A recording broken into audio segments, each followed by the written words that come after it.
8월 30일 먼저 보는 재미있는 예보입니다. 제주 지역 코로나19 방역에 비상이 걸렸습니다. 지난 29일 현재 도내 확진자 수는 42명으로 이 중 16명이 지난 20일 이후 확진 판정을 받았습니다. 제주에서 음압병상 부족 현상이 발생하는 것 아니냐는 우려가 제기되는 데다 일부 확진자가 거짓말을 해 역학조사도 일부 지연되는 등 도민 불안감이 커지고 있습니다. 감염병 재확산 조짐에도 제주도 교육청은 현재까지 모든 초중학교는 학생 밀집도를 3분의 1 수준으로 제한한다는 방침을 유지하는 등 대응에 소극적이라는 우려의 목소리가 높아지고 있습니다. 제8호 태풍 바비에 이어 제9호 태풍 마이삭이 북상하면서 제주는 내달 1일 영향권에 들 전망입니다. 매우 강한 위력으로 2일 오후 제주 동쪽 해상을 지나며 가장 근접할 것으로 예상돼 피해가 우려됩니다. 기상청에 따르면 태풍 마이삭은 고수온 해역을 지나 우리나라 쪽으로 북상하는 과정에서 세력을 키울 것으로 예상됩니다. 제주 해군기지 건설 과정에서 발생한 서귀포시 강정마을 주민 간 갈등에 대해 해군 참모총장이 사과할지 관심이 쏠리고 있습니다.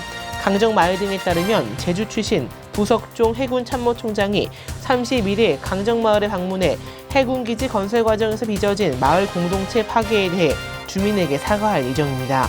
해군 참모총장도 사과할 것으로 전망되는 가운데 강정마을 공동체 회복에 적극적으로 나서야 한다는 목소리가 커지고 있습니다.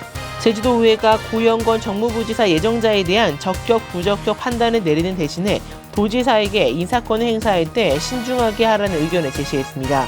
제주도의회 청문위원들은 고영건 정무부지사 예정자에 대해 농지법 위반 문제, 타인명의 쪼개기 부동산 매입 의혹, JDC 인근 토지 매입 관련 알박기 의혹, 재산 축소 신고 의혹 등을 제기했습니다. 정부의 여행 소비 활성화 정책을 틈탄 무료 제주 여행 사기성 광고가 극성을 부려 제주의 공정 관광 이미지가 훼손되고 있습니다. 최근 제주도와 전국 여행사협회를 사칭해 허가 없이 제주도 로고를 무단 도용한 이벤트가 진행되고 있습니다. 사기성 광고에 등장하는 전국 여행사협회는 실체가 불분명한 단체입니다. 도내 미술관들이 저마다의 성격을 한껏 드러내는 소장품전을 개최하고 있습니다. 제주도립미술관은 오늘 10월 18일까지 간양허곡, 건염허곡전을 개최하며 제주현대미술관도 오늘 11월 8일까지 소장품 박람전을 통해 회화와 조각 등 40여 점의 작품을 소개합니다. 모든 전시는 코로나 확산 상황에 따라 일정이 변경될 수 있어서 방문 전 관람 가능 여부를 확인해야 합니다. 자세한 내용 재미니부에서 보실 수 있습니다. 지금까지 먼저 보는 재미니부였습니다.